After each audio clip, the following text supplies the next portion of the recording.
Good morning students. आज हम लेकर आए हैं यूपी बोर्ड कक्षा 12 हिंदी विषय के काव्यखंड के अंतर्गत संकलित कैकेयी का अनुताप इस शीर्षक के अवतरणों की व्याख्या। कैकेयी का अनुताप यह शीर्षक राष्ट्र कवि और पद्म भूषण सम्मान से सम्मानित मैथिली शरण गुप्त जी द्वारा रचित साकेत महाकाव्य से संकलित है। यहाँ हम लोग पद्यांशों की व्याख्या देखेंगे। आइए थोड़ा सा साकेत महाकाव्य के विषय में जान लेते हैं। यह 12 सर्गों में विभाजित है।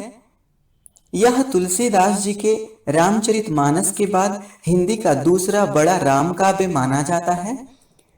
साकेत राम कथा पर आधारित है, किंतु इसके केंद्र में लक्ष्मण की पत्नी उर्मिला है।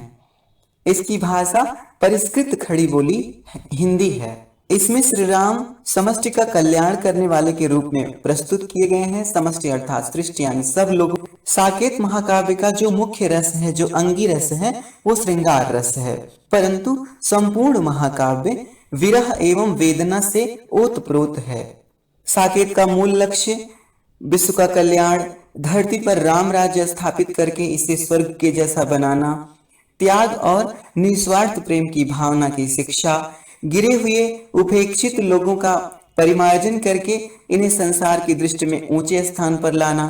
जैसे इसमें कैकेयी का प्रसंग है, तो कैकेयी ने इस तरह का कार्य किया था जिससे वो समाज में उपेक्षित हो गई थी, लेकिन यहाँ अपने इस महाकाव्य के माध्यम से इन्होंने कैकेयी के चरित्र को भी बाद में उत्तम बनाने का प्रयास किया है। साकेत में सर्वत्र वर्णिक छंद प्रयुक्त हुए हैं, जैसे शिखरणी, मालिनी, मंदाक्रांता इत्यादि। इसमें उपमा, रूपक, अनुप्रास आदि अलंकारों का प्रयोग आपको दिखेगा। तो आइए शुरू करते हैं। यह शीर्षक साकेत के अष्टम सर्ग से लिया गया है। विद्यार्थियों, अगर हम आप लोगों को थोड़ी सी इसकी पृष्ठभूमि बताएं तो ये बात उस समय की है जब देवासुर संग्राम हो रहा था। उस समय राजा दशरथ ने देवताओं की ओर से युद्ध में भाग लिया था, लेकिन किन्हीं कारणों से उनका रथ खराब हो गया, जिसके कारण कैकेयी ने अपने युद्ध कौशल से राजा दशरथ की मदद की और राजा दशरथ ने युद्ध को जीता। उसी समय प्रसन्न होकर राजा दशरथ ने कैकेयी से कहा कि आप मुझसे 2 वरदान मांग लीजिए, लेकिन कैकेयी ने उस समय यह कहकर मना कर दिया कि हे नाथ, अवसर आने पर मैं अवश्य अपने वरदान मांग लूंगी। बस क्या था, बाद में राजा दशरथ जी के 4 पुत्र हुए, राम, लक्ष्मण, भरत और शत्रुघ्न।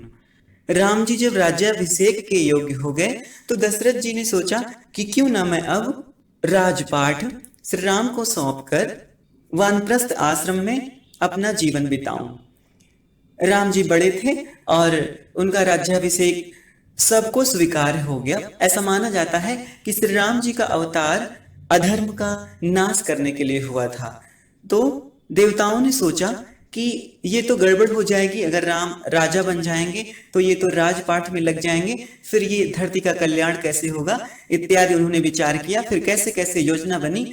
बस फिर क्या था, देवताओं ने माता सरस्वती से प्रार्थना की। फिर ऐसा विधान बना कि कैकेयी की दासी जो मंथरा थी, उनकी बुद्धि पलट गई और उन्होंने कैकेयी को राम के विरोध में बताना शुरू किया कि जब राम राजा बन जाएंगे तो आपका पुत्र भरत दास बन जाएगा। इस तरह की तमाम बातों के बाद कैकेयी के मन में आ गया कि क्यों ना मैं अपना वो 2 वरदान मांग लूं।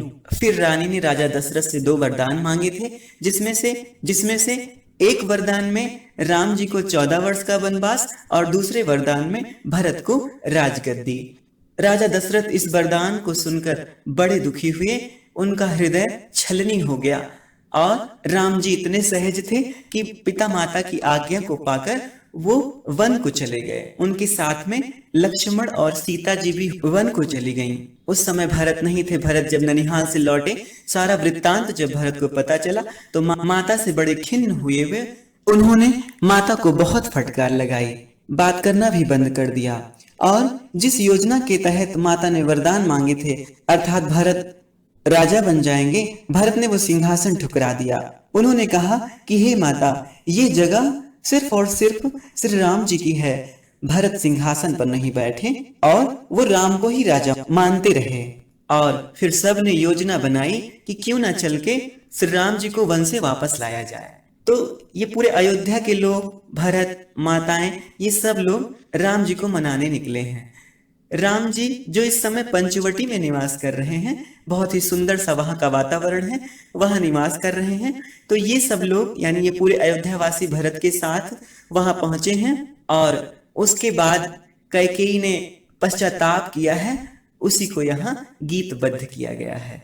आइए देखें क्या लिखा है इस कैकेयी के अनुताप शीर्षक में। तदनंतर बैठी सभा उटज के आगे, नीले वितान के तले दीप बहु जागे। टकटकी लगाए नयन सुरों के थे वे, परिणामोत्सुक उन भयातुरों के थे वे। उत्फुल्ल करौंदी कुंज वायु रह रह कर,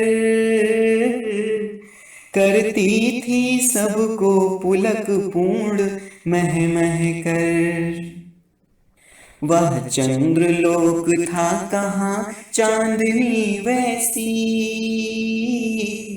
प्रभु बोले गिरा गंभीर नीर निधि जैसी। आइए हम लोग शब्दार्थ देख लेते हैं पहले। तदनंतर का मतलब है इसके बाद में। उटज बोलते हैं कुटिया को, वितान यानी मंडप, टकटकी का मतलब एक टक यानी लगातार देखना, सुरों यानी देवताओं के, परिणामोत्सुक यानी परिणाम जानने के उत्सुक, भयातुर यानी भय से आतुर अर्थात भयभीत, उत्फुल्ल का मतलब बड़ी विकसित, करौंदी कुंज यानी करौंदे का बगीचा, करौंदे की लताओं का समूह, पुलक पूर्ण यानी आनंद से भरपूर, नीर निधि बोलते हैं सागर को। तो आइए इतने का अर्थ देखते हैं। तदनंतर बैठी सभा उटज के आगे, सारे अयोध्यावासी भरत जी के साथ, रात्रि का समय है और सभा लगी हुई है, सभी लोग बैठे हुए हैं। राम जी मंचासीन हैं अर्थात सभापति हैं, बाकी सब लोग नीचे बैठे हुए हैं। तो लिखते हैं तदनंतर बैठी सभा उटज के आगे। इसके पश्चात कुटिया के सामने एक सभा लगाई गई है, यानी रात्रि सभा का आयोजन किया गया है। और नीले वितान के तले दीप बहु जागे, क्योंकि ऊपर नीला नीला आसमान है, चांदनी रात है, तो ये जो नीचे की अयोध्या के लोग बैठे हैं, सब लोग बैठे हैं, ऐसा लग रहा है कि उस नीले वितान अर्थात उस नीले मंडप के नीचे बहुत सारे दीप जगमगा रहे हो। नीले वितान के तले दीप बहु जागे, मानो आकाश रूपी उस नीले मंडप के नीचे बहुत से तारे रूपी दीपक जगमगा रहे हों। आगे देखें, टकटकी लगाए नयन सुरों के थे वे। वो जो देवता लोग थे वो भी टकटकी लगाए उस सभा की ओर ही देख रहे थे कि क्या इसका परिणाम आएगा। जैसे कोई सभा होती है तो उसमें कोई निर्णय लिया जाता है, तो देवता लोग भी उसके परिणाम के उत्सुक दिखाई दे रहे थे और एक टक उसी सभा की ओर निहार रहे थे। परिणाम उत्सुक यानी वो परिणाम जानने के बड़े उत्सुक थे। उन भयातुरों यानी वो डरे हुए थे, बड़े भयभीत हुए थे। कहने का भाव है कि देवतागण भी एक टक अपनी नजरें वहीं पे जमाए हुए थे। सभी इस बात को लेकर बड़े डरे हुए थे, बड़े भयभीत थे कि कहीं भरत के आगमन का, भरत के आने का श्री राम जी कोई और अर्थ ना ले लें और जिसके कारण कोई कठोर सा निर्णय ना ले लें। आगे देखें, उत्फुल्ल करौंदी कुंज वायु रह रहकर, वहां जो करौंदे का बगीचा था वहां से छूकर उसको स्पर्श करके आने वाली जो वायु थी वो बहुत ही शीतल थी, बड़ी सुगंधित थी। वो सबको पुलक पूर्ण कर रही थी, महक महक कर सबको प्रफुल्लित कर दे रही थी। यानी वो इतनी मंद और सुगंधित थी कि सबका मन बड़ा प्रफुल्लित हो जा रहा था।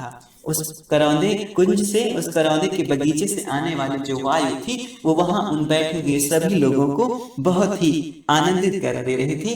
महक महक कर वो उन लोगों को बहुत ही प्रफुल्लित कर दे रही थी। वह चंद्रलोक था, कहाँ चांदनी वैसी, प्रभु बोले गिरा गंभीर, नीर निधि जैसी।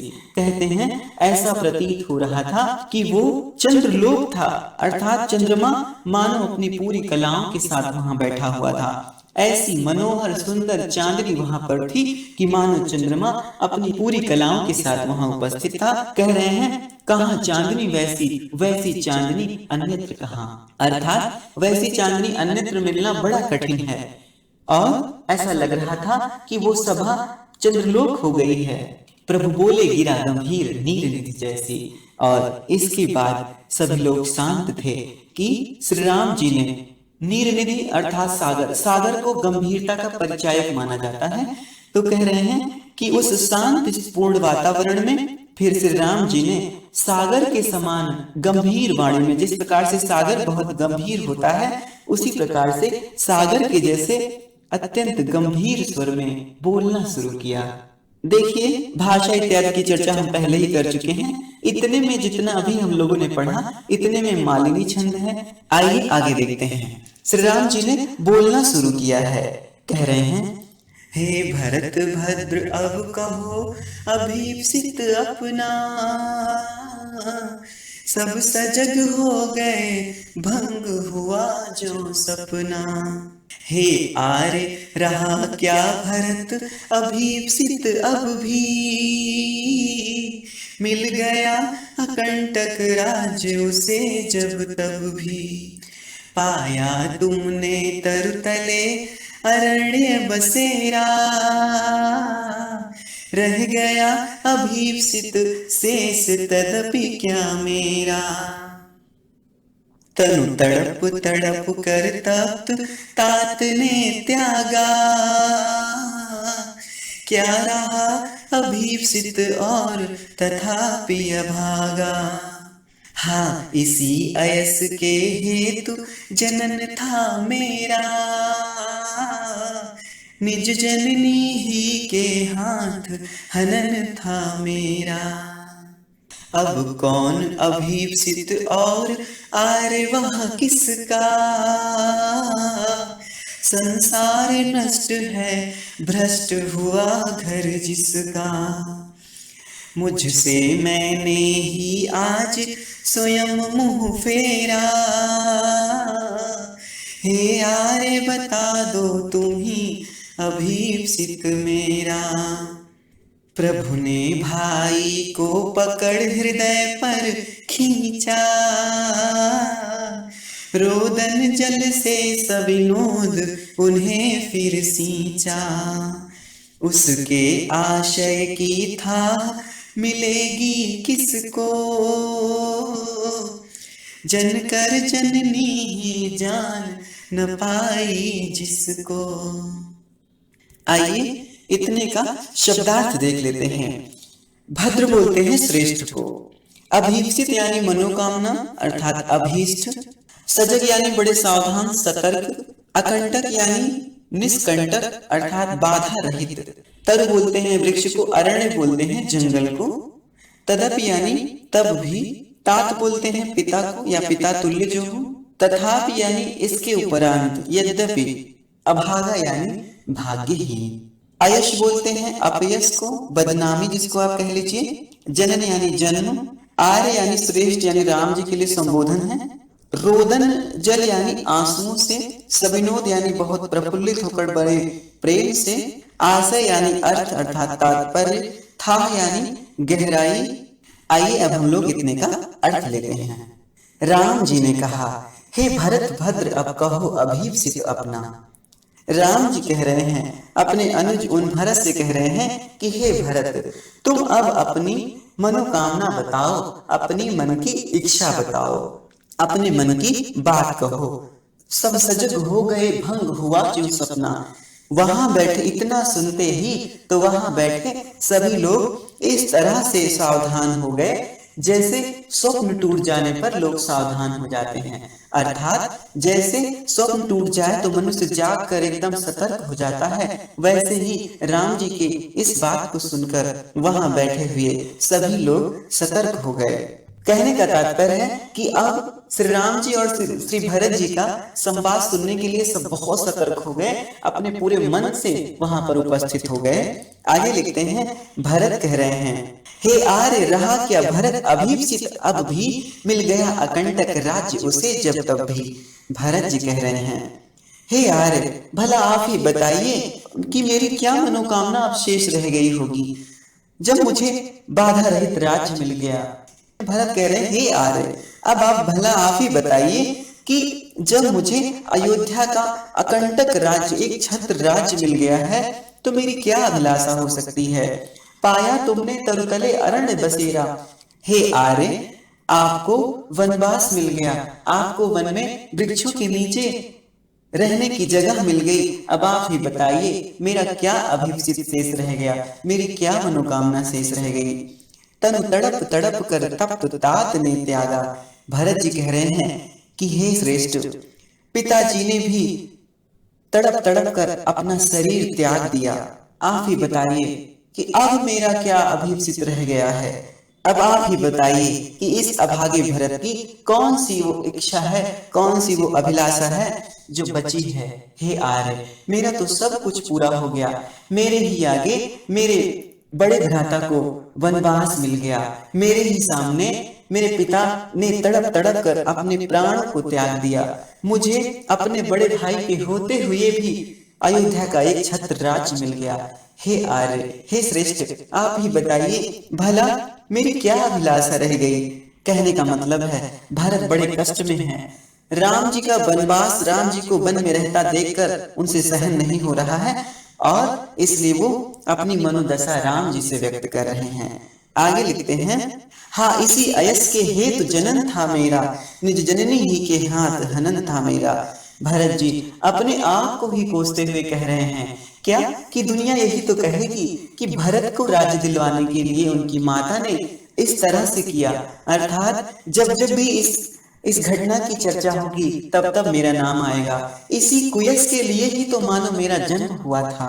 अर्थात कितना दुर्भाग्य है मेरा कि विधाता ने मुझे इसी अपयस के हेतु जन्म दिया। निज जननी ही के हाथ हनन था मेरा, अपनी माता के हाथों ही मेरा वध होना लिखा हुआ था, मुझे मरना लिखा हुआ था। हे आर्य अब आप ही बताइए कि मेरा क्या अभिप्सित रह गया, अर्थात उस मनुष्य की अब क्या मनोकामना श्रेष्ठ रह गई है, मनोकामना शेष रह गई है जिसका पूरा संसार नष्ट हो गया हो। अर्थात पिताजी स्वर्गवासी हो गए, भाई को वनवास मिल गया इत्यादि, जिसका संसार नष्ट हो गया हो, जिसका घर भ्रष्ट हो गया हो। हे आर्य ऐसे मनुष्य की क्या मनोकामना भला शेष रह जाती है। मुझसे मैंने ही आज स्वयं हो फेरा, हे आर्य बता दो तुम ही अभीप्सित मेरा।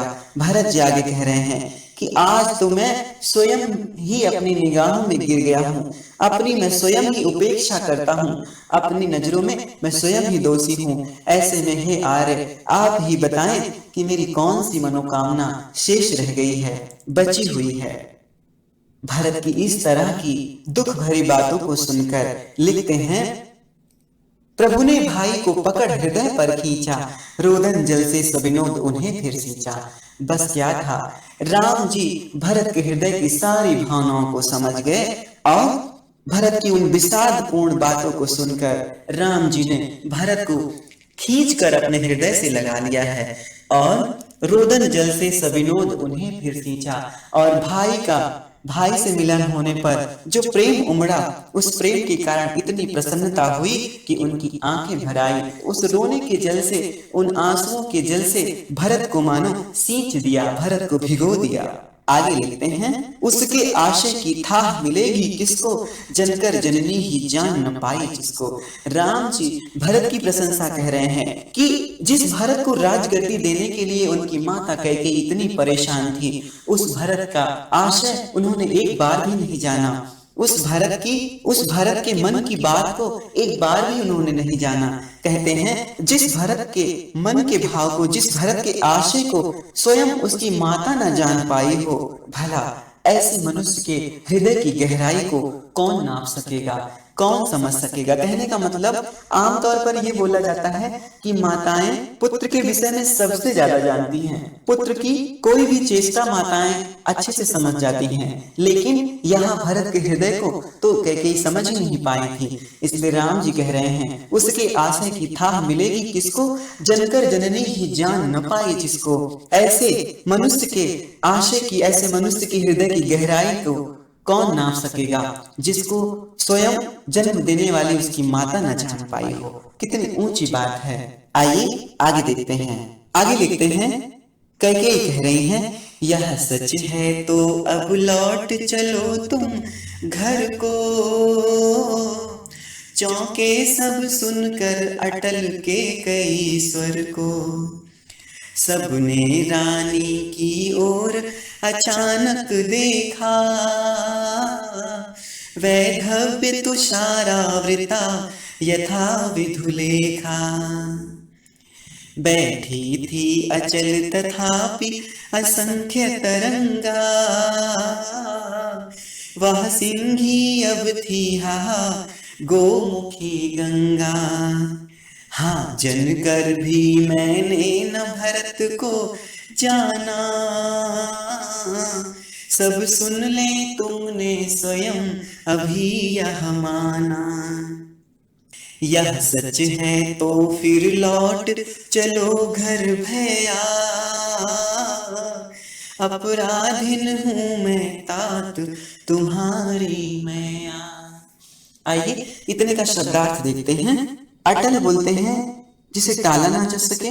देखिए एक शब्द आया है वैधव्य तुषारावृता, अलग अलग करेंगे। वैधव्य का मतलब होता है विधवापन, तुषारावृता, तुषार बोलते हैं कोहरे को, आवृत यानी ढका हुआ, तो कोहरे से ढका हुआ, यथा यानी जिस प्रकार से, विधुलेखा यानी चंद्रमा की रेखा, अचल यानी स्थिर जो चलायमान ना हो, तथापि यानी फिर भी, असंख्य तरंगा यानी असंख्य तरंगों वाली, गोमुखी गंगा यानी गोमुख से निकलने वाली गंगा के समान, सिंही बोलते हैं सिंहिनी को, जनकर यानी जन्म देकर। आइए अब हम लोग अर्थ लेते हैं। राम और भरत जी का इस तरह का संवाद सुनकर कैकेयी बोल ही पड़ी। कैकेयी ने कहा, अगर यह सच है क्या कि उसके आशय की थाह मिलेगी किसको, जनकर ही जननी जान न पाई जिसको। अर्थात कैकेयी कह रही हैं अगर यह बात सही है कि जिसको जन्म देने वाली माता ही स्वयं ना जान पाई हो, तो कैकेयी कह रही हैं यह सच है तो अब लौट चलो तुम घर को। हे राम जी, अगर यही बात सच है तो ये समझ लो कि मैं सचमुच नादान हूँ और मुझे क्षमा करके अब आप घर को लौट चलो। अर्थात मेरे उस मूर्खतापूर्ण क्रियाकलाप को भूलकर हे राम जी आप अयोध्या लौट चलो। कहना चाहती हैं मैंने मूर्खतापूर्ण कार्य किया जिसका परिणाम यह हुआ कि आपको वनवास मिल गया। आगे देखें, चौंके सब सुनकर अटल गए के ईश्वर को। जैसे ही कैकेयी ने ये कहा कि अगर यही सच है तो तुम घर को लौट चलो, कैकेयी के इस अटल स्वर को, इस ना टलने वाले स्वर को सुनकर सब चौंक पड़े। चौंक ये पड़े कि अरे ये तो वही कैकेयी है जिन्होंने राम जी को वन भेजा। आज वही कैकेयी राम जी को घर वापस चलने के लिए कह रही हैं, अयोध्या वापस चलने के लिए कह रही हैं। आगे देखें, सबने रानी की ओर अचानक देखा। अचानक से सभा के सभी लोगों ने रानी की ओर देखा। अब देखिए वैधव्य तुषारावृता यथा विधुलेखा का अर्थ समझाते हैं आपको। देखिए कैकेयी विधवा है, विधवा का वस्त्र जो होता है सफेद होता है।